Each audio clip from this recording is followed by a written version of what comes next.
బీసీలకు 40 సంవత్సరాల తర్వాత రిజర్వేషన్ ఇంప్లిమెంట్ చేసే ప్రయత్నం జరిగింది. ఉన్నత విద్యా సంస్థల్లోనైతే 56 సంవత్సరాల తర్వాత.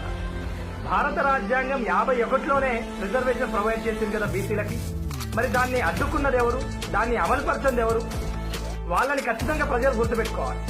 బీసీలు సామాజికంగా విద్యాపరంగా వెనుకబాటుకు గురి కాలేదా? వెనుకబాటుకు గురైతే క్వాలిటీ పేరిట ఉద్యమాలు ఎందుకు చేసినాయి బీజేపీ లాంటి పార్టీలు? కాంగ్రెస్ లాంటి పార్టీ మళ్లీ ఉన్నత విద్యా సంస్థల్లో కనీసం జరిగిన తప్పుని సవరించుకునే ప్రయత్నం చేస్తే మళ్లీ కొన్ని పార్టీలు ఎందుకు వ్యతిరేకించింది? అంటే బీసీల యొక్క గొంతుక, బీసీలకు సంబంధించిన నాయకులు జెండాలు మోస్తారు కాబట్టే కదా.